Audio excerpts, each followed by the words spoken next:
자, 우리 하나님 말씀 같이 교도가도록 하겠습니다. 마지막 절은 같이 합독하겠습니다. 너희 중 누구에게 밭을 갈거나 양을 치거나 하는 종이 있어 밭에서 돌아오면 그더러 곧 와 앉아서 먹으라 말할 자가 있느냐?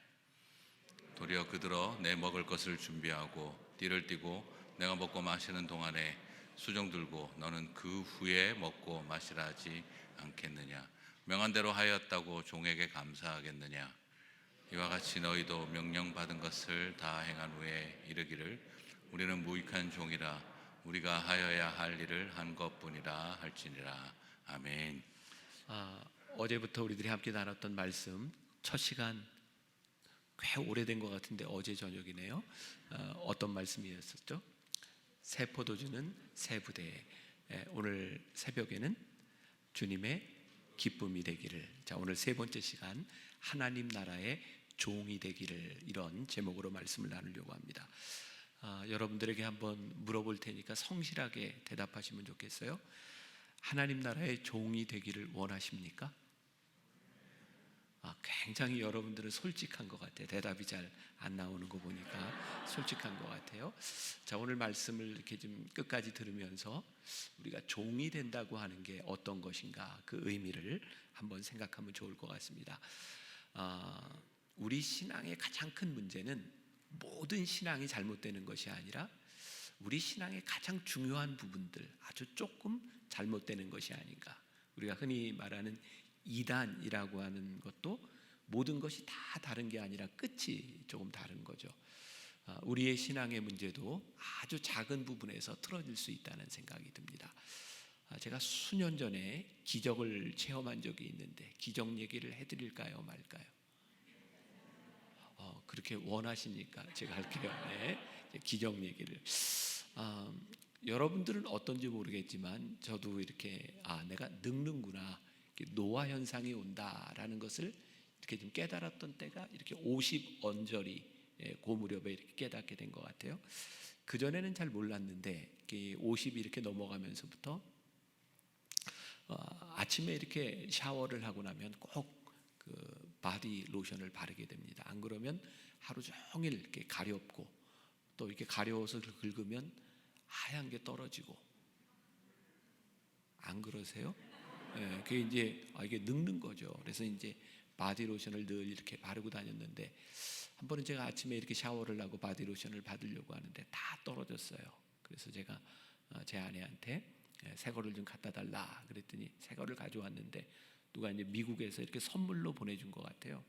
보니까 제가 쓰던 거하고 이제 비슷해서 제가 이렇게 이제 바르고, 또 그날따라 제 아내가 제 막 등에도 발라주고 서비스를 해줬어요.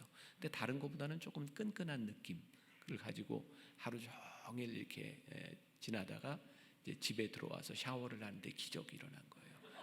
물을 딱 켰는데 제 몸에서 거품이 일어나기 시작했어요. 혹시 무슨 기적인지 눈치채셨어요? 제가 바디 로션이 아니라 바디 샴푸를 바르고 하루 종일 다녔던 거예요. 저는 목사라 이제 그때 그 일을 이렇게 경험하면서, 야, 이게 바디 로션하고 바디 샴푸하고 향도 다르고 완전히 생긴 게 다르면 실수를 하지 않았을 텐데 너무 비슷하니까 그냥 보고 이렇게 발랐던 기억이 있어요. 우리의 신앙도 마찬가지라는 생각이 들어요. 이렇게 비슷하기는 한데 사실은 다른 거죠. 세상 사람들은 여러분들을 보면서 크리스찬이라고 말을 합니다. 무엇을 보면서 크리스찬이라고 말을 할까요? 이렇게 집회를 한다고 금요일 저녁에도 토요일 저녁에도 교회를 나와요. 또 주일이면 어김없이 예배를 드려요. 사람들은 크리스찬이라고 생각하지만 실제 우리들이 그리스도인인가? 우리 그리스도인 된 아주 명확한 표징 중에 하나는 우리들이 하나님 나라의 종인가 그렇지 않은가에 우리들의 모습이 명확하게 드러납니다.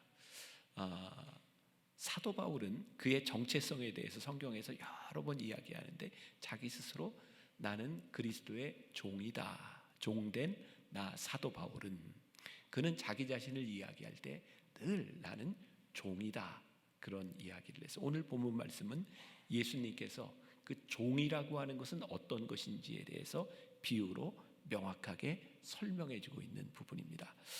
굉장히 가혹한 얘기입니다. 그러니까 제가 여러분들에게 여러분 종이 되기를 기꺼이 원하십니까? 라고 말을 했을 때 여러분들이 이 말씀을 진짜 제대로 읽었다면 이게 종 된다고 하는 게 참 쉽지 않은 일이구나. 여기 이 말씀이 그런 말씀이에요. 하루 종일 밭에 가서 일하고 돌아왔는데 이 사람이 뭘 하냐면 주인의 시종을 드는 거예요. 주인이 이 사람에게 밥을 먹어라 이렇게 말하지 않는다는 겁니다. 왜냐하면 종은 주인의 시종을 들어야 되는 거예요. 그리고 나서 주인은 또 종에게 야, 너 수고했다, 잘했다 라고 말하지 않는다는 거예요. 왜냐하면 마땅한 일을 했을 뿐이니까. 우리가 하늘나라의 종으로 살아간다고 하는 것은 우리들이 진짜 무익한 존재입니다. 내가 하나님의 일을 하는 것, 이것이 나에게 당연히 주어진 일입니다. 그러므로 나는 무익합니다 라고 말을 할 수 있을 때 그것이 종되는 거죠. 근데 이게 얼마나 힘든지 여러분들과 저는 잘 알고 있어요. 목회자는 늘 그렇게 얘기하죠. 교인들한테. 제가 말이죠, 하나님의 일을 할 때 강단에서 여러분들에게 하나님의 말씀을 이야기하고 하나님의 일을 이야기하는데 정작 목회자의 마음이 기쁘고 슬픈 것은 하나님 때문이 아니라 교인들의 반응 때문에 굉장히 힘들 때도 기쁠 때도 있는 게 사실입니다. 여러분들도 이 말에서 자유롭지 못할 겁니다. 나는 늘 하나님의 일을 한다고 하지만 내 평가는 늘 누구에 의해서 좌우될 때가 많아요? 목사님에 의해서. 여러분들 참 힘든 거 중에 그런 교인 보면 참 힘들어요. 저 사람은 목사님 보는 데서 잘해. 근데 목사님만 없으면 그냥 아무것도 아니야. 정말 저런 사람이 있을까? 근데 목사님은 그 사람만 칭찬해. 그럼 옆에 있는 여러분들 그게 참 견디기 힘든 경우들이죠. 제 친한 목사님 중에 하나가 대전에서 이렇게 목회를 하는데 꽤 큰 교회입니다. 그 교회는 매년 김장을 해요. 그래서 어려운 사람들을 돕는데 보통 한 10,000포기 정도 이렇게 김장을 합니다. 그 교회 마당에 쫙 펴놓고 이제 김장을 하는데 여러분들 한국에서 김장 요즘 어떻게 하는지 아시는지 모르겠지만 요즘은 배추 절이는 거 이런 거 안 합니다. 절인 배추 사다가 속을 싸가지고 그냥 이렇게 넣는 김장이죠. 그런데 그 교회는 아직도 그 연세 많은 권사님들이 나와서 배추를 다 쪼개서 절인답니다. 10,000포기 정도를 연세 많은 권사님들이 쪼개고 절이는 게 사실은 제일 힘든 일입니다.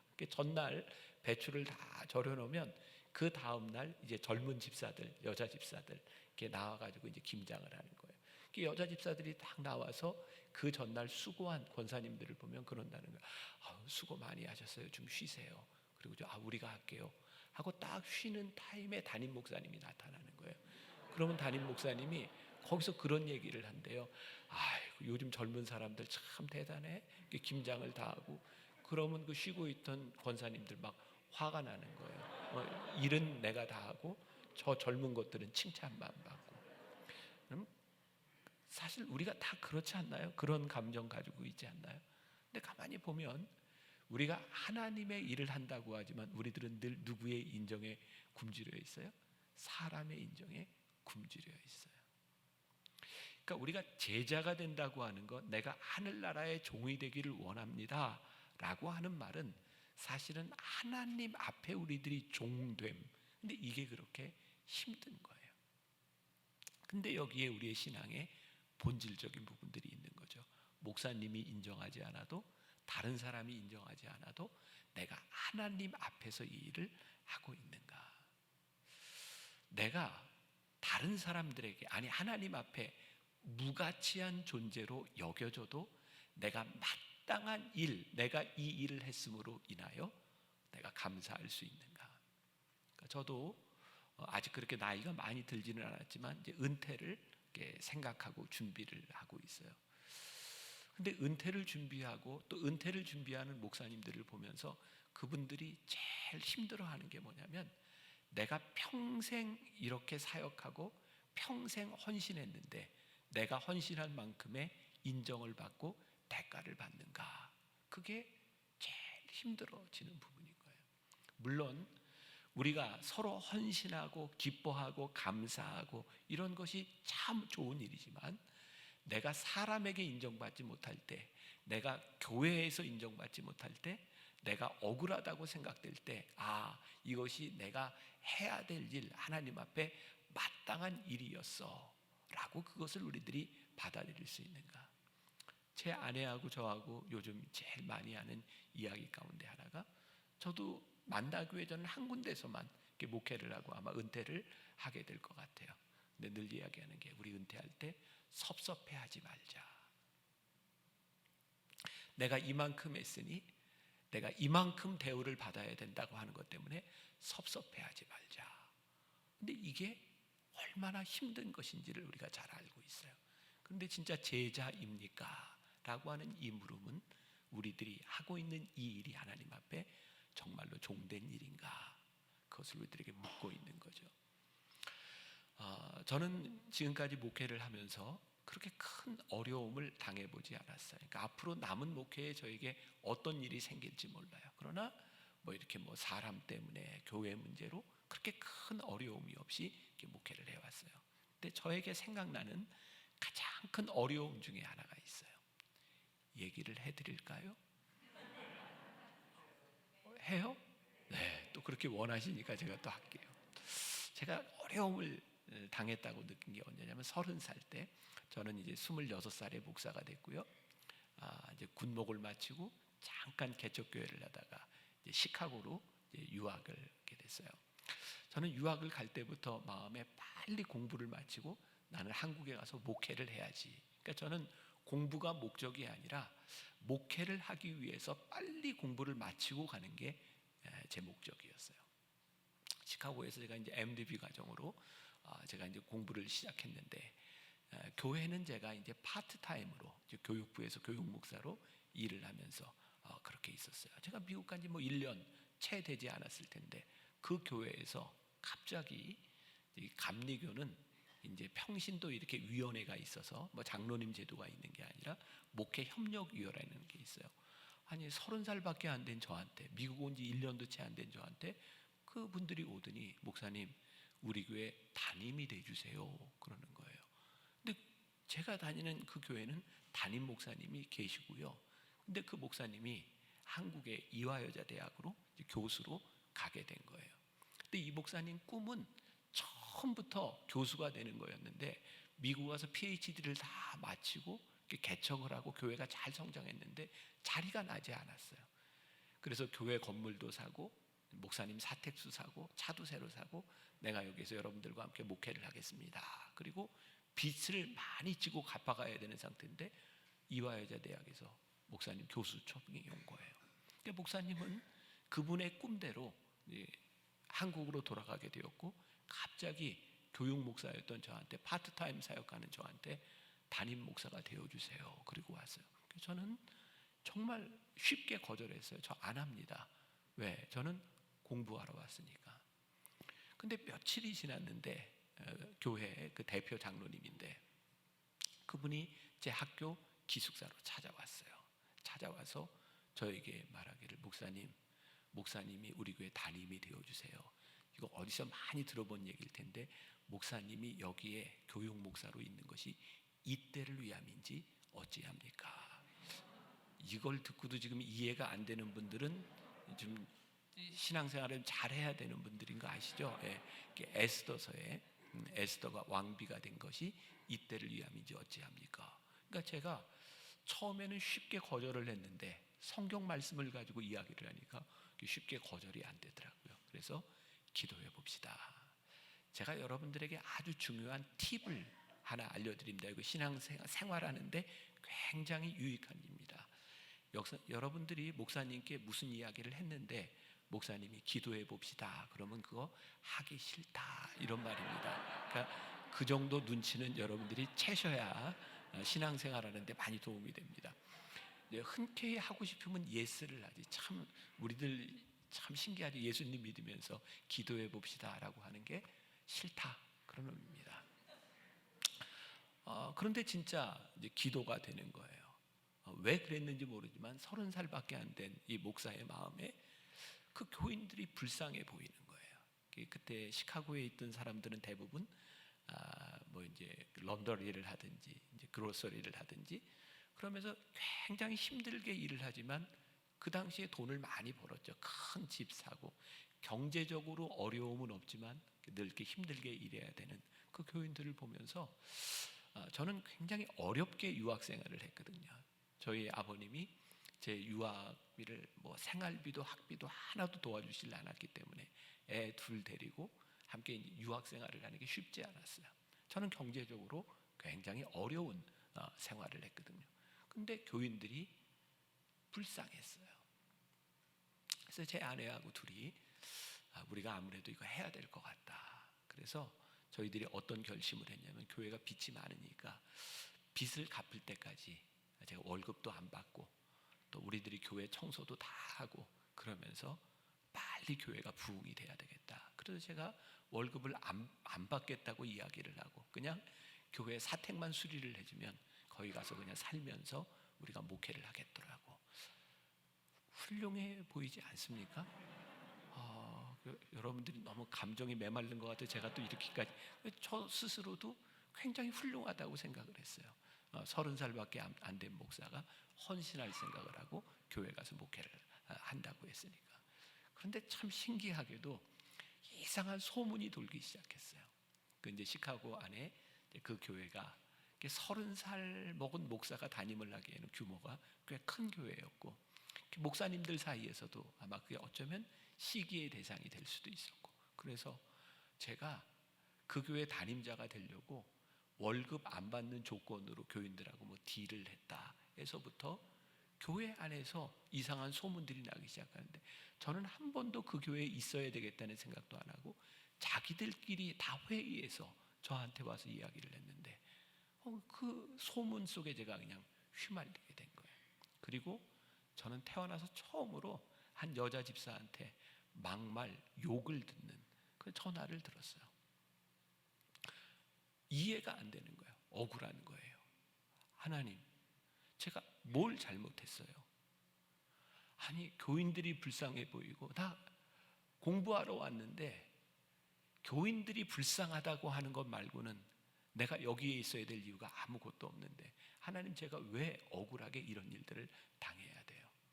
그리고 제가 기숙사에서 학교까지 이렇게 운전을 하고 한 40분 정도 운전을 하고 가는데 운전을 하고 교회를 가는데 여러분들에게 또 하나 팁을 좀 알려드릴게요. 목사도 가끔 교회 가기 싫을 때가 있습니다. 네, 교회가 가기 싫어요. 정말. 그리고 운전을 하고 가는데 억울한 거 참 제일 힘든 게 억울한 거더라고요. 내가 왜 이런 이야기를 들어야 되나. 근데 이게 평소에 우리가 이제 말씀도 좀 이렇게 외우고 찬양을 이렇게 많이 하면 그런 위기의 순간에 이렇게 생각이 나는 것 같아요. 그때 제가 이렇게 운전을 하고 가면서 저에게 떠오른 옛날 찬양이 하나 있었어요. 혹시 아는 분 있는지 모르겠어요.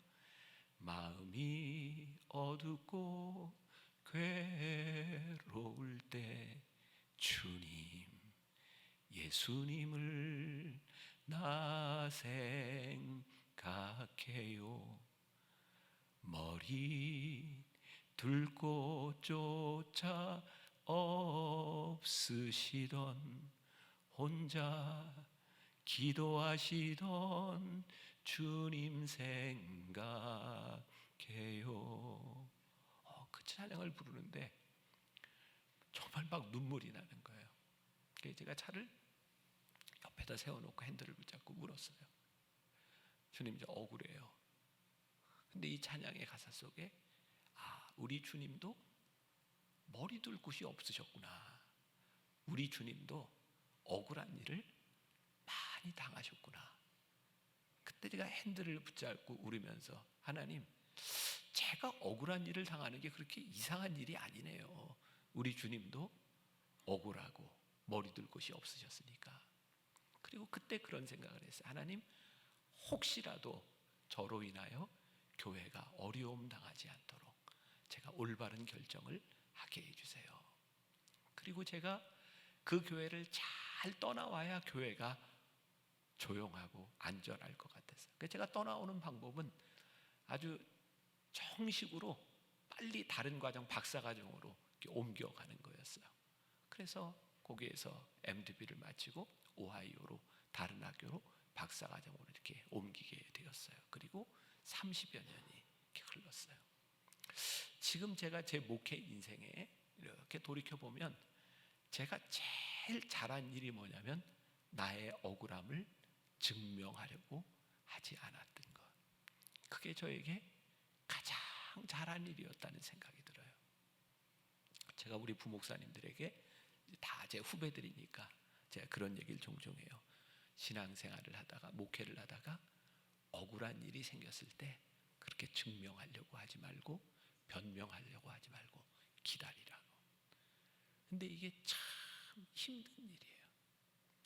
근데 우리들이 정말 하나님 나라의 종이 되기를 이런 마음을 가지고 살아간다고 하는 것은 내가 한 일에 대한 평가, 내가 하고 있는 일에 대한 누군가의 칭찬, 그것이 아니라 진짜 내가 이 할 일을 다 했으니 나는 무익한 종입니다 라고 말할 수 있는가.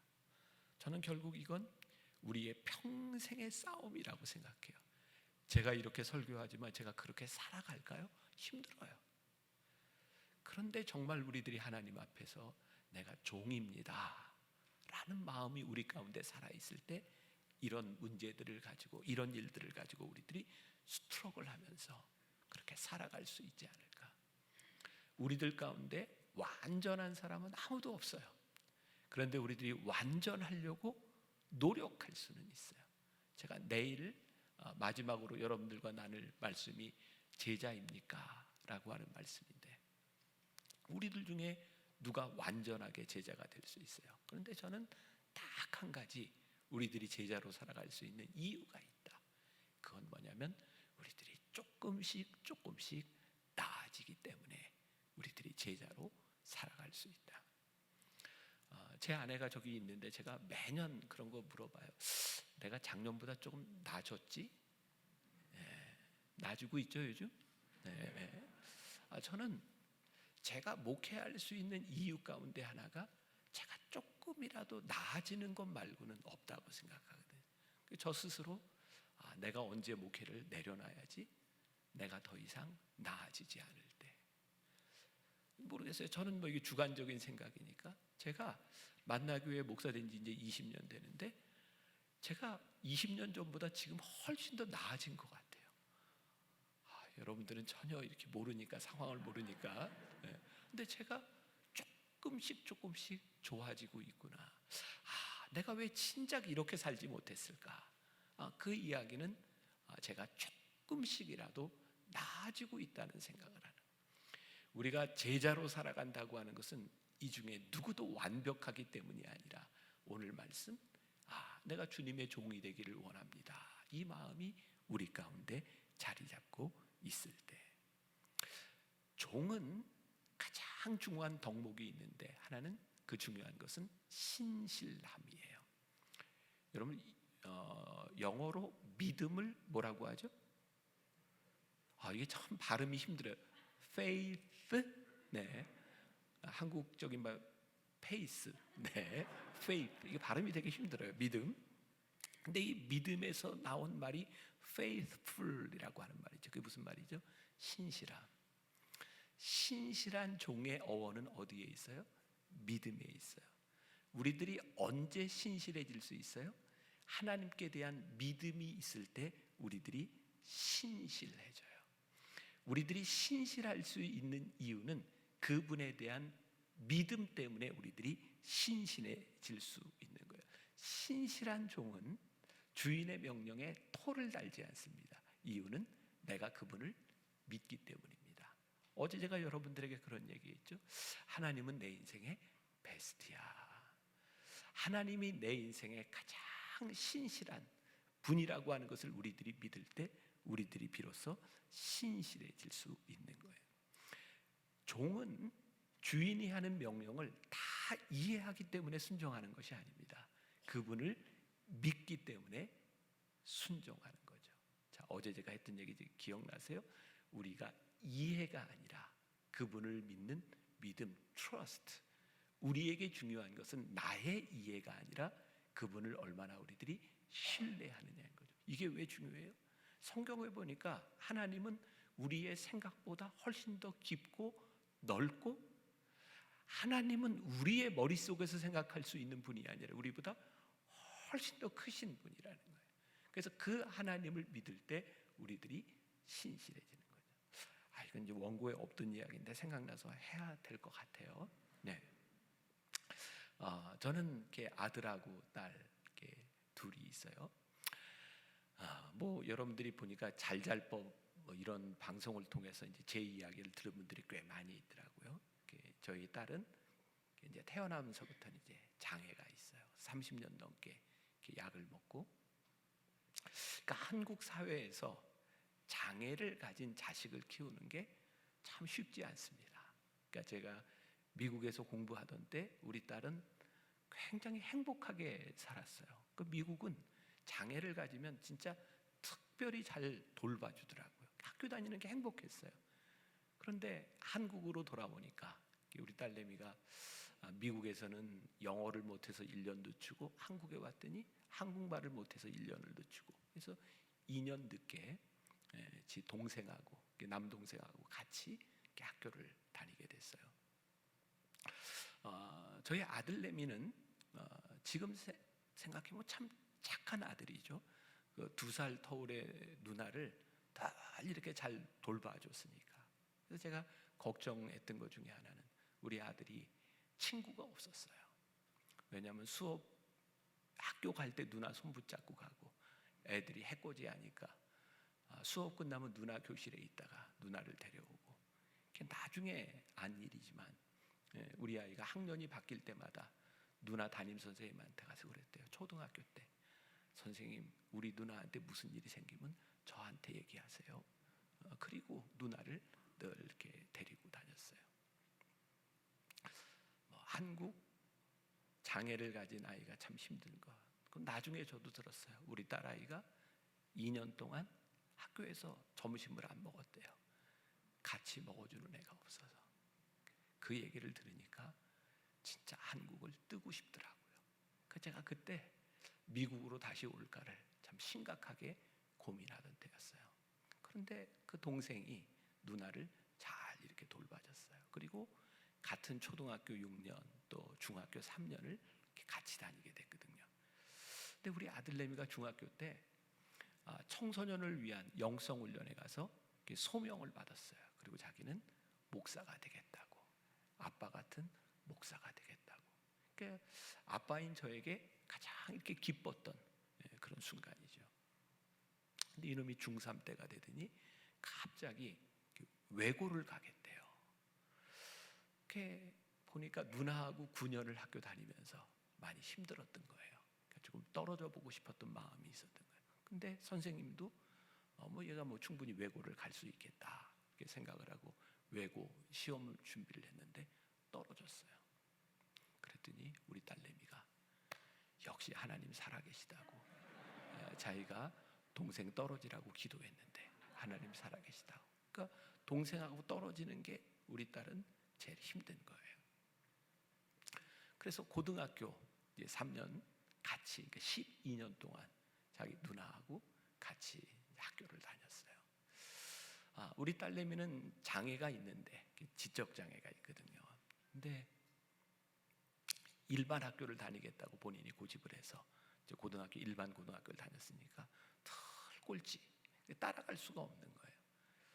근데 우리 아들은 이제 목사가 되겠다고 이렇게 결심하고부터 공부를 열심히 했어요. 자기 좋은 목사 되고 싶다고. 그래서 분당에서 문과에서 전교 1등까지 했으니까 우리 딸은 꼴등하고 우리 아들은 1등하고, 하나님께 공평하시죠? 이렇게 이분 할 수 있어요. 고3 때 수능을 보는 날이면 한국 교회들은 다 이제 부모님들 모여서 이렇게 기도해요. 저희 교회에서도 이제 수능 보는 아이들 위해서 기도하는데, 저희는 딸과 아들이 같이 수능을 볼 때였어요. 참 교인들한테 미안한데 다른 때 수능 기도회하고 우리 애가 수능을 볼 때하고는 느낌이 많이 달라요. 그래서 제가 이제 매번 이제 수능 때마다 이제 짧게 말씀을 전하는데 교인들을 보면서 그런 얘기했어요. 여러분 다 간절하시죠? 공부를 잘하는 자녀를 둔 부모는 그렇게 기도해요. 하나님, 우리 아이 실수하지 않게 해주세요. 공부 못하는 자녀를 둔 부모는 어떻게 기도해요? 하나님, 우리 아이 실력대로 시험 보지 않게 해주세요. 그렇게 기도해요. 그러니까 공부를 잘하든 못하든 간절한 건 다 똑같은 거예요. 근데 저도 이제 저는 우리 딸 아들을 생각하면 정말 감사한 게 여기까지 인도하신 하나님의 은혜가 너무 감사한 거예요. 우리 딸은 대학을 가는 건 정말 생각도 못하는 아이였고, 우리 아들은 소위 말하는 좋은 한국의 대학을 갈 수 있는 그런 점수, 능력이 된다고 생각을 했어요. 근데 우리 딸아이는요, 정말 기적적으로 이건 정말 어떻게 하나님의 인도하심이 아니면 설명할 수 없는 그런 만남을 통해서 대학을 갔고 졸업을 했어요. 우리 아들은 시험을 봤는데 시험 당일에 정시라 그러잖아요. 수시가 아니라 정시를 보는데 한두 문제 틀리니까 그게 가고 싶은 대학에 다 떨어진 거예요. 다 떨어졌어요. 우리 아들이 하루는 저에게 그런 얘기를 하더라고요. 아빠, 왜 수능 보는 날 교인들한테 저 1등 한다고 얘기해서 사람들이 저 볼 때마다 학교 어떻게 됐냐? 그래서 제가 쿨하게 떨어졌어요. 이렇게 하는데 제가 얼마나 힘든지 아냐고. 우리 아들이 밤에 이렇게 식탁에서 눈물을 뚝뚝 흘리고 있더라고요. 그래서 재수를 하겠다고. 그래서 내가 재수해라. 하나님은 네 인생의 베스트야. 하나님이 너를 부르셨으면 네 인생에 잘못되는 게 하나도 없어. 그리고 제가 이런 얘기를 했어요. 아들아, 생각해봐. 너 목사가 되겠다고 했지. 나중에 어떤 교회에서 목회자를 청빙하는데 수능에 한 번도 떨어져 보지 않고 실패하지 않은 목사와 실패의 아픔을 가지고 있는 목사, 어떤 목사가 좋은 목사겠냐? 여러분 어떻게 생각하세요? 이 아픔도 경험해 본 목사가 훨씬 더 괜찮아, 재수해. 그리고 이제 재수를 하라고 하는데, 제가 미국에서 한 4년 반 정도 공부했지만 영어가 안 돼요. 그러니까 제가 나온 미국 학교, 신학교 2군데 제가 다 지금 이사로 되어 있지만 제가 너무 답답해요. 통역을 세우면 내가 답답하고, 내가 영어를 하면 듣는 사람이 답답하고, 아무튼 답답해요. 그러니까 제가 목회를 하는데, 내가 영어를 조금 잘했더라면 하고 싶은 일들을 참 많이 할 수 있었을 텐데. 그래서 아들한테 너 떨어진 김에 미국으로 한번 가면 어떻겠냐. 그래서 그냥 대학 떨어지고 SAT를 보고 토플 시험을 봤는데 점수가 생각 외로 잘 나왔어요. 그래서 시카고에 있는 조그마한 사립대학으로 4년 장학금을 받고 가게 됐어요. 시카고에 처음으로 부모를 떠나서 아들이 혼자 가 있는데 12년 동안 한국에서 공부한 아이가 대학교 1학년 때 영어도 안 되고 혼자 가 있으니까 이렇게 전화를 하면 나중에 아들이 그러더라고요. 아빠한테 전화할 때 늘 채플에 들어가서 화장실에 휴지를 들어다가 울면서 전화했다고. 아빠 힘들다고. 제가 그때마다 전화로 이제 기도를 하고 아들한테 그런 얘기했어요. 아들아, 네가 지금 한국에서 학교를 다녔더라면 얼마나 놀았겠니? 너는 지금 미국에서 이렇게 채플에 가서 이렇게 전화하고. 근데 이제 이놈이 거기 다니면서 이제 조금 좋은 학교를 가고 싶어서 이제 다시 SAT를 보고 이제 어플라이를 한 거예요. 그런데 제 아내가요, 우리 아들을 위해서 대학 입시를 위해서 기도할 때 사실은 기도하는 중에 환상을 봤다는 거예요. 어떤 환상을 봤냐면 독수리를 본 거예요. 이거 한국 떠나온 지 오래돼서 독수리가 뭔지 잘 모르시나요? 학교 독수리. 그냥 모르면 모르는 대로. 그런데 독수리 학교를 떨어진 거예요. 그리고 미국에 이제 온 거예요. 그리고 아무튼 우리 아이가 조금 이제 좋은 데 갔으면 좋겠다. 그래서 이제 학교에 어플라이를 이제 하고 전화를 한 거예요. 아빠, 저희 학교에 어플라이를 했는데 이 학교가 됐으면 좋겠어요. 제가 그때 얘기한 게, 아들아, 하나님은 네 인생의 베스트야. 걱정하지 마. 너 외고 떨어졌으니까 일반 고등학교 가서 전교 1등 했지. 너 외고 갔으면 1등 못했어. 너 대학 떨어졌으니까 지금 미국 가 있지. 또 네 인생에 떨어져서 잘못된 게 뭐 있어? 그랬더니 아들이 저한테, 아빠 그건 아는데요. 요번 한 번만 내 뜻하고 하나님 뜻하고 좀 같아봤으면 좋겠어요. 그러니까 우리 아들의 마음엔 상처가 있는 거예요. 계속 떨어졌던 상처. 그런데 이제 학교가 이제 됐어요. 그리고 학교 졸업식 때 제 아내하고 같이 그 학교를 가게 됐는데 깜짝 놀란 거예요.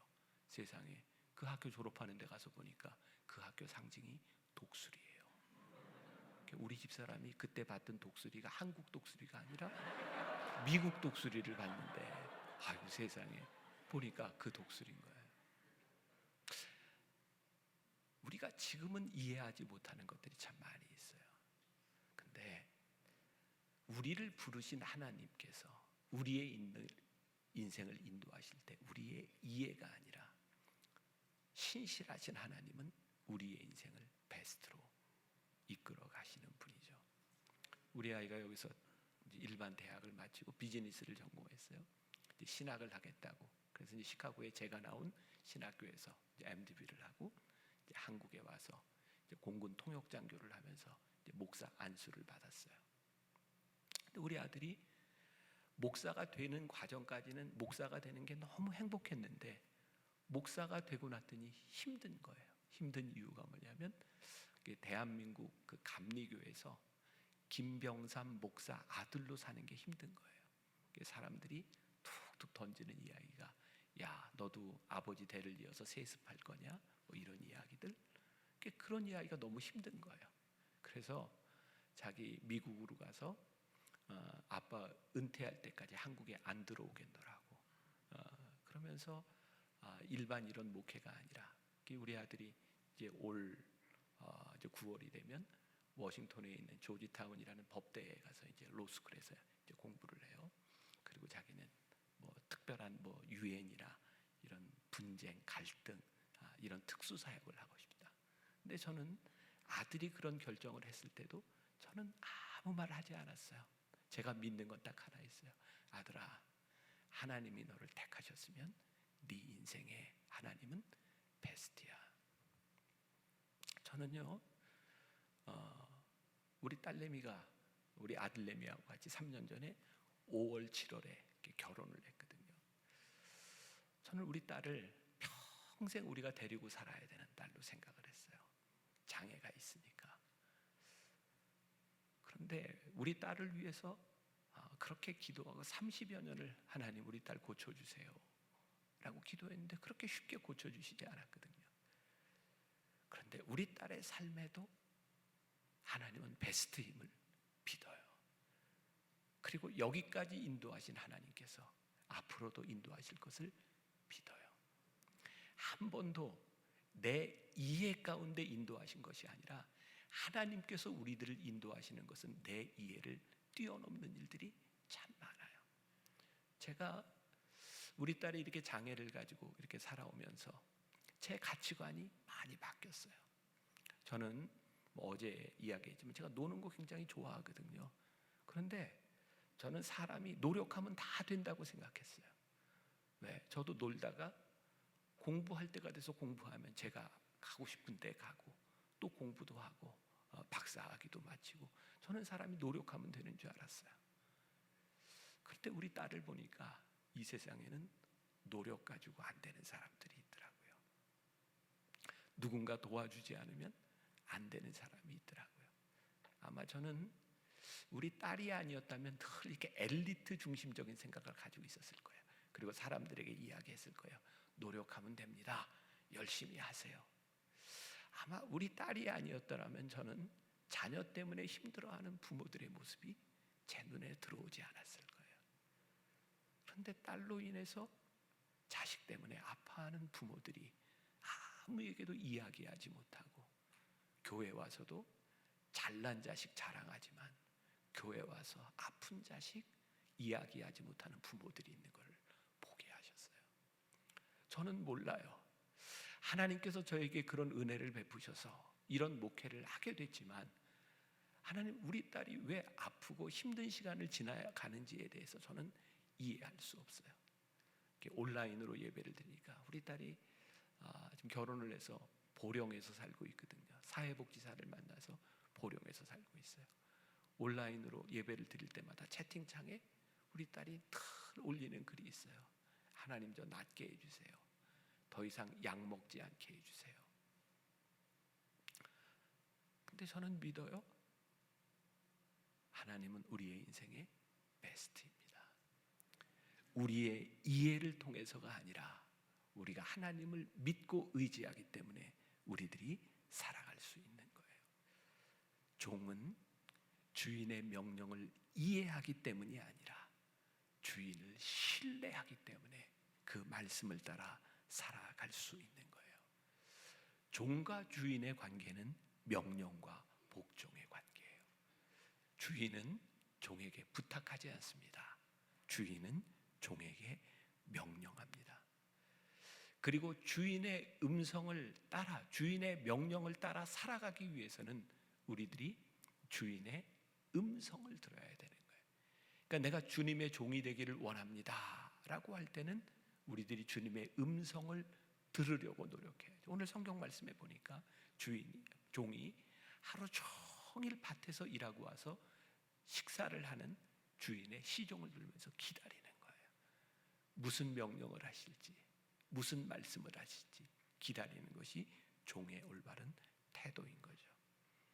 종과 주인이 소통되지 않으면 종은 아무리 열심히 일을 해도 소용이 없는 거예요. 제가 공부를 마치고 한국에 돌아와서 신학대학원에 감신대학원에서 강의를 할 때인데 제 제자 중에 첫 번째, 저는 이제 선교학을 공부했으니까 선교학을 배우고 처음으로 선교사로 나간 사람이 있었어요. 일본에 선교사로 나갔는데 선교하러 나간 지 1년밖에 되지 않았는데 저한테 일본에 와서 일본 목회자들 그리고 선교사들을 위한 세미나를 좀 해달라. 그래서 제가 일본을 가게 됐어요. 제가 그때 처음으로 이제 일본을 갔는데 그때 저는 일본어를 정말 하나도 몰랐어요. 지금은 제가 몇 년 전부터 일본의 영성 훈련을 계속 1년에 몇 차례씩 가기 때문에 지금은 이제 일본어를 조금 이제 공부도 하고 하는데 그때는 진짜 아리가토 고자이마스, 오하요 고자이마스 이거 그다음에 당구장에서 쓰는 용어 뭐 그거 말고는 제가 일본어를 전혀 몰랐어요. 근데 일본을 갔는데 이 선교사가요 3일 동안 저를 차를 태우고 다니면서 계속 일정을 같이 하는데 이게 선교사가 아무나 하는 게 아니더라고요. 어떻게 1년 만에 그렇게 일본어를 유창하게 할 수 있어요? 뭐 어디 가든지 막힘이 없어요. 근데 3일쯤 됐는데 조금 이상한 게요. 이 선교사가 일본어를 유창하게 하는데 일본 사람들이 못 알아들어요. 그 참 신기하더라고요. 일본 사람들이 일본어를 못 알아들어요. 이유를 아세요? 네, 못 알아듣는 일본어를 열심히 하고 있더라고요. 열심히 하는데 소통이 되지 않는 거죠. 그런 생각 해보셨어요? 내가 열심히 신앙생활하고 열심히 기도하는데 하나님과 소통되지 않는 거예요. 사람들은 그런 우리들의 모습을 보면서 신앙인이다 라고 말을 하는데 실상은 하나님과 우리들 사이에 소통이 이루어지지 않는 거예요. 왜? 들으려고 하지 않으니까. 가끔 저는 이렇게 교인들이 큰 소리로 기도해요. 이거 여러분들에게 굉장히 중요한 목회 비밀을 자꾸 제가 얘기하는데 이렇게까지 다 알려줘도 되나? 이렇게 갑자기 이렇게 새벽 예배 때 나와서 열심히 기도하는 사람이 있으면 몰래 듣습니다. 무슨 기도를 하나? 왜 저렇게 열심히 기도하나? 우리들의 삶에 문제가 있을 때 우리는 하나님께 많이 기도합니다. 그런데 기도하면서 하나님의 음성을 들으려고 하지 않는 거죠. 그리고 기도하는 사람들을 보면서 열심히 기도하는데 어떤 경우에는 죄송합니다. 기도하는데 가서 지금 이렇게 때려주고 싶은 사람이 있어요. 아니 왜 이렇게 기도를 하는지. 되게 이런 남자들 같은 경우에는 예수를 처음 믿고 나면 이제 예수를 잘 믿기 위해서 이제 술, 담배 하나님 술 끊게 해주세요. 담배 끊게 해주세요. 간절히 기도. 그런 사람 보면 가서 한 대 때려주고 싶어요. 그걸 왜 기도해요? 끊지. 어떤 분 중에 주님 우리 시어머니 사랑하게 해주세요. 우리 시어머니 사랑하게 해주세요. 한 대 가서 때려주고 싶어요. 그냥 사랑하지. 가만히 보면 우리들이 열심히 하나님께 기도하려고 하는데 하나님의 말씀을 모르기 때문이 아니라 그것이 우리들의 삶을 통해서 나타나지 않고 결단이 되지 않는 거예요. 그러니까 어쩌면 우리들이 기도하는 많은 것들 중에는 사실은 기도의 문제가 아니라 결단의 문제일 때가 많이 있어요. 우리들이 오늘 결단하면 오늘 우리들이 해결해야 될 그런 문제들이 많이 있어요. 그러니까 종이 주인의 명령을 듣는다고 하는 것은 어제 말씀과 연결이 되는 거죠. 우리들이 유연하게 하나님의 말씀을 들으며 순종할 준비가 되어 있는가? 종의 가치는 어디에 있을까요? 주인에게 물을 때, 주인의 음성을 들을 때. 신실한 종은 내 계획대로 살려고 하는 것이 아니라 내 이해로 살려고 하는 것이 아니라 하나님의 말씀과 하나님의 인도하심이 무엇인지를 깨닫게 되는 거예요. 그래서 신실한 종이 되면 우리들에게 보이지 않던 것이 보이기 시작해요. 여러분 욥기 23장 10절 우리가 잘 아는 말씀이죠. 내가 정금같이 되어 나오리라. 욥이 고난 가운데서 깨닫게 된 거예요. 사람들이 욥을 향해서 다 손가락질해요. 너에게 무슨 죄가 있나 보다. 근데 욥은 그걸 모르겠는 거예요. 내가 뭘 잘못했는지 이해할 수 없는 거예요. 근데 욥이 고백하죠. 내가 정금같이 되어 나오리라. 여러분 이지선 자매 아시죠? 그 화상을 입었던 이화여자에 다닐 때 화상을 입었던 이지선 자매가 그런 얘기를 하더라고요. 자기는 화상을 입은 거 그거 가지고 하나님 원망하지 않았대요. 그런데 계속해서 화상 입은 부위를 이렇게 수술을 하면서 성형 수술을 하면서 그러잖아요. 우리들 손에 이 마디 있는 이게 이렇게 구부려지고 이게 마디가 있는데 여기 성형 수술을 해서 살을 붙이면 이게 다 마디가 없어지니까 구부려지는 게 아니고 이게 당겨서 너무 아프다는 거예요. 그래서 수십 번 수술을 하면서 하나님께 원망이 생겼대. 하나님 왜 저에게 이러시는 거예요? 제가 뭘 잘못했어요? 그때 하나님께서 이지선 자매에게 그런 얘기하셨더래요. 딸아, 잘못한 것으로 내가 심판을 한다면 이 세상에 남아있을 자가 누가 있냐? 만일 우리들의 잘못을 가지고 심판을 받는다면 우리들 가운데 하나님 앞에 온전할 사람이 누가 있겠는가? 우리들 삶에는요, 우리들이 이해할 수 없는 일들이 정말 많이 있는 거예요. 우리들은 이해할 수 없을 때 억울하다고 말을 하죠. 우리들이 이해할 수 없을 때 화가 나죠. 그러니까 신실한 종은 화날 일이 점점 줄어드는 거예요. 내가 이해하지 못하지만 하나님을 믿으니까. 그런데 우리들의 삶에 지금도 분노가 있고 내가 화가 나고 있다면 그 증거는 뭐예요? 내가 하나님의 신실하심을 믿고 있지 않다는 거죠. 그 이지선 자매가 그 얘기를 하면서 불렀던 찬양이 있어요. 하나님께로 더 가까이 갑니다. 고통 가운데 계신 주님, 변함없는 주님의 크신 사랑, 영원히 주님만을 섬기리. 하나님께로 더 가까이 갑니다. 고통 가운데 계신 주님. 이지선 자매가 이 찬양을 불렀다면 그런 거예요. 우리의 고통 가운데 계신 주님, 우리들이 주님 앞에 가까이 갈 수 있구나. 여러분 사도 바울 한번 생각을 해보세요. 저는 사도 바울을 개인적으로 굉장히 이제 좋아하는데 이제 내일 말씀이 사도 바울에 대한 그 말씀이에요. 사도 바울이 사역을 하면서 그 사도 바울은 굉장히 많은 열정을 가지고 사역을 했던 사람인데 그의 몸에 가시가 있었다고요. 사도 바울이 하나님께 기도하죠. 고린도후서 12장에 보면 그 가시를 제해달라고 3번씩이나 하나님께 간구했는데 하나님께서 뭐라고 응답을 해주세요? 내 은혜가 내게 족하다. 그러니까 사도 바울이 그때부터 가시를 제해달라고 기도하지 않아요. 자, 우리들이 말씀을 이렇게 들을 때 좀 상상을 하면서 이게 어떤 상황일까? 사도 바울은 굉장히 열정적으로 설교하는 사람이고요. 사도 바울의 사역 가운데 신유의 역사들이 많이 나타났어요. 그런데 사도 바울의 몸에 가시가 뭔지 모르는데 성서학자들이 여러 가지로 추측을 하죠. 어떤 사람은 안질이었을 것이다. 어떤 사람은 간질이었을 것이다. 근데 이제 간질이었을 것이라고 이야기하는 사람이 많죠. 간질이 뭐예요? 갑자기 쓰러져서 경련을 일으키고 거품을 물어요. 사도 바울이 이렇게 설교를 하다 간질이 왔어요. 병자를 위해 기도하다가 간질이 왔어요. 사도 바울이 이렇게 생각을 했겠죠. 하나님, 제가 이 병만 없어도 제가 말씀을 더 힘있게 전하고 환자들을 위해 기도할 때 저에게 간질이 오면 사람들이 그러지 않겠습니까? 너나 고쳐보라고. 하나님, 제가 사역을 하는데 이 가시를 제해 주셔야 되지 않겠습니까?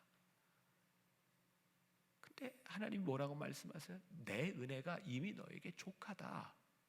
그리고 사도 바울이 깨닫게 된 거죠. 아, 그렇구나. 이것이 나에게 은혜였구나. 내가 자고하지 않도록, 교만하지 않도록 하나님께서 나에게 가시를 주셔서 내가 하나님을 의지하도록 만드셔서, 아, 내가 교만하지 않도록 붙들어 주셔서 내가 이 길을 끝까지 갈 수 있도록 하나님께서 나를 붙들어 주신 은혜구나. 그의 가시가 더 이상 가시가 아니라 은혜로 고백되니까 사도 바울은 더 이상 하나님께 구하지 않아요. 그리고 사도 바울은 그의 약함을 자랑하기 시작하죠. 뭐라고? 내 약함이 강함입니다. 그때부터 더 이상 사도 바울의 약함은 그의 인생의 가시가 아니었어요. 제 삶에 참 이해할 수 없는, 저 스스로 이해할 수 없는 것들 중에 하나가 저에게 찾아온 질병이었어요. 저는 40대 중반 시작되기 전부터 몸이 많이 아파서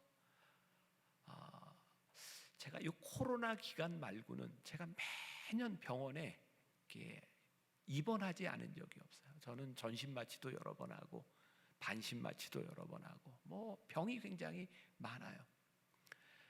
그 중에 제일 힘들었던 게 다른 여러 가지 병 말고 그 중에 하나 힘들었던 게 제가 요로결석이었어요. 요로결석.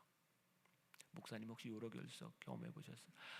남자가 요로결석 한번 안아보고 인생을 얘기하지만 진짜 요로결석 경험해 본 분들 계시죠? 굉장히 아픈 거 아시죠? 저도 처음 요로결석이 올 때 그 새벽에 요로결석이 왔는데 너무 아파서 구급차를 불렀는데 딱 보자마자 이거 요로결석이라 그러더라고요. 이렇게 아픈 거 보니까. 근데 문제는 제가 요로결석이 한 번만 온 게 아니라 8년 동안 매년 한 번씩 8번이 요로결석이 왔어요. 요로결석이 오면요, 이게 지금 소변으로 나오든지 이렇게 깨서 나오든지 그러면 해결이 돼요. 근데 저는 그게 잘 안 돼요.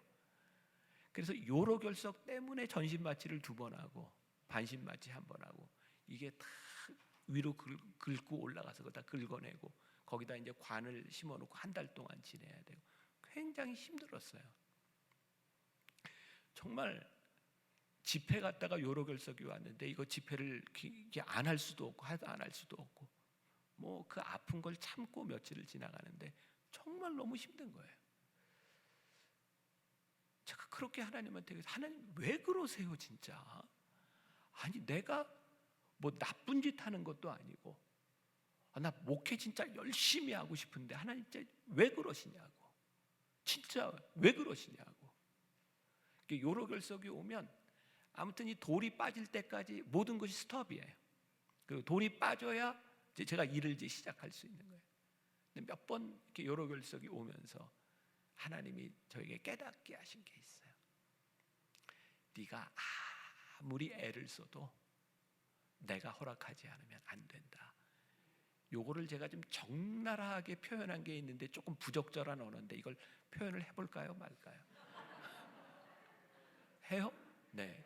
제 마음에 그때 참 제가 별 지랄을 다 해도 하나님이 허락하시지 않으면 내가 할 수 있는 일이 없구나. 그리고 제가 8년 동안 요로결석 8번을 이렇게 지나가면서 이게 나에게 은혜구나. 그리고 2000년 동안 성서학자들이 풀지 못했던 문제, 사도 바울의 찌르는 가시가 뭔지를 제가 알았어요. 그게 요로결석이더라고요. 네? 찌르는 가시, 아프기는 하는데 죽지는 않아. 그게 아마 요로결석이었겠다. 굉장히 중요한 신학적인. 우리들에게는 내가 이해할 수 없는 일들이 참 많이 있어요.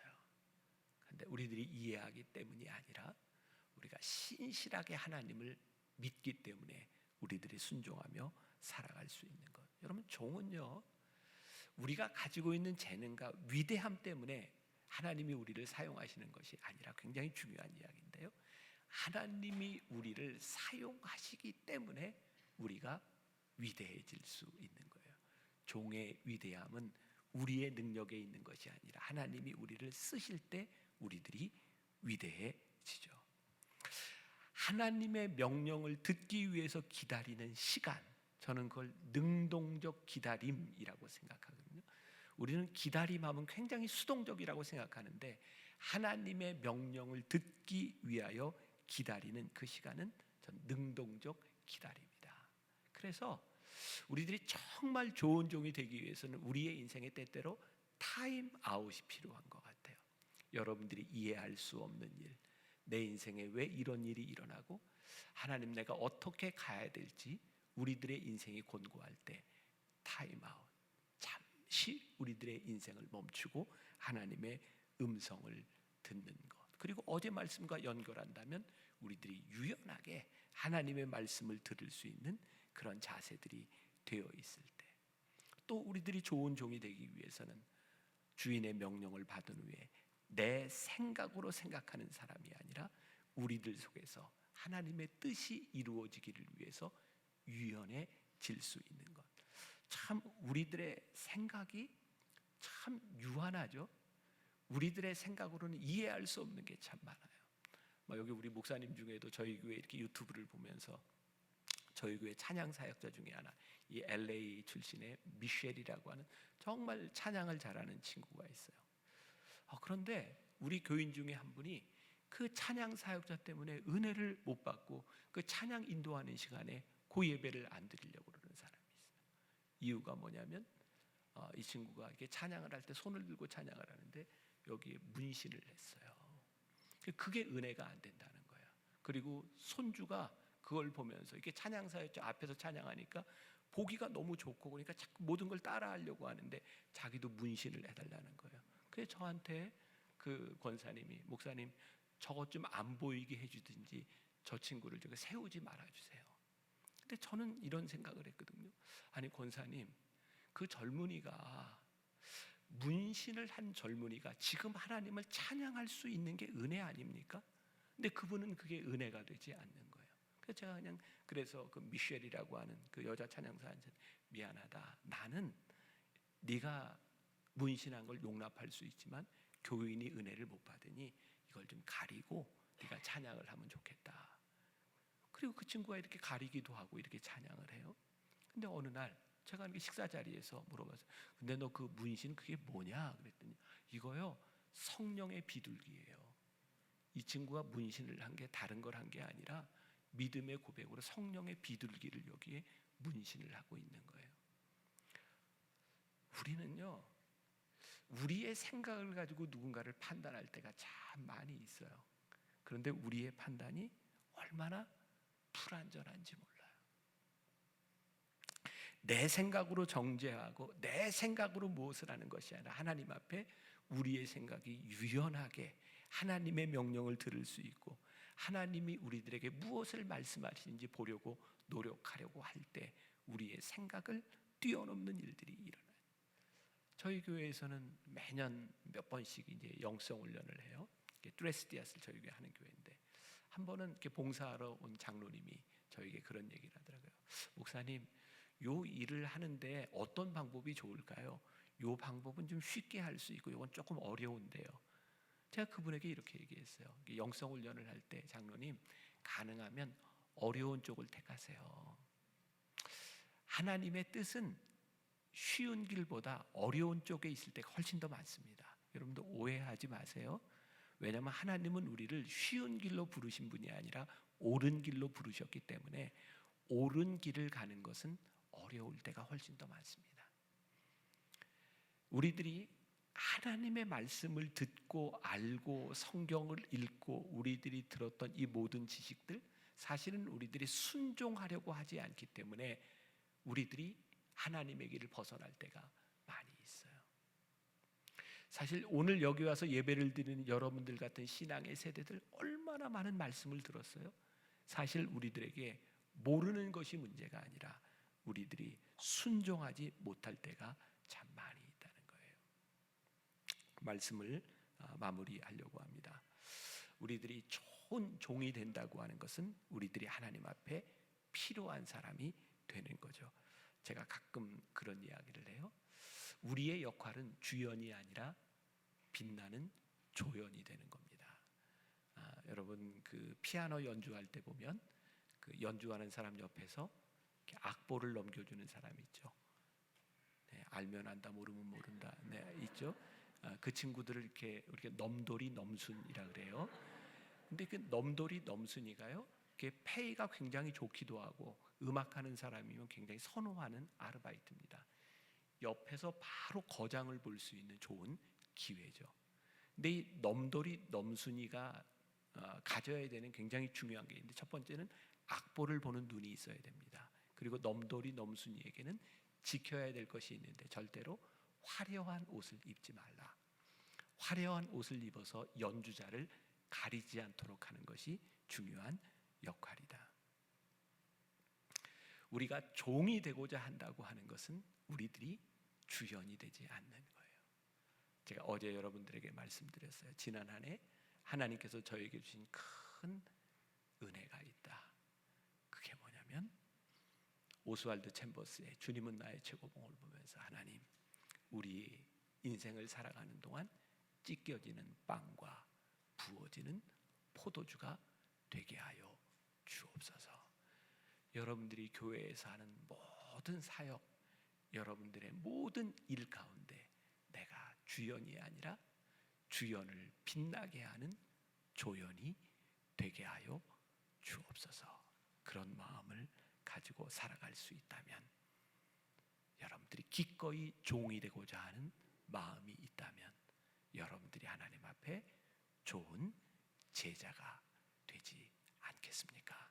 오늘 여러분들의 마음에, 주님, 제가 찢겨지는 빵과 부어지는 포도주가 되게 하여 주옵소서, 이 마음을 가지고 기도하고 돌아갈 수 있기를 주님의 이름으로 간절히 축원합니다. 제가 여러분들을 위해 기도하고 우리 목사님과 함께 기도하도록 하겠습니다. 제가 잠깐 기도할 텐데 여러분들 마음의 가슴에 손을 한번 올려 보실래요? 자, 손을 한번 올려 보세요. 하나님, 우리 사랑하는 성도들, 우리의 가슴에 손을 얹었습니다. 우리의 마음에 화가 많습니다. 우리의 마음에 불만도 많습니다. 왜 이 세상에는 내가 이해할 수 없는 일들이 이렇게 많은지, 우리의 마음을 힘들게 하는 일들이 참 많이 있습니다. 그런데 오늘 우리가 깨닫게 되는 것이 있습니다. 우리가 이해할 수 없는 이 상황 가운데서도 내가 하나님을 믿고 신뢰하기 때문에 주님을 따라가겠습니다. 주님의 뜻대로 살아가겠습니다. 주님, 우리들에게 힘과 용기를 더하여 주옵소서. 오늘 이 밤에 우리들의 삶에 결단이 있게 하여 주옵소서. 좋은 종으로 살아가게 하여 주옵소서. 예수님의 이름으로 기도했습니다. 아멘.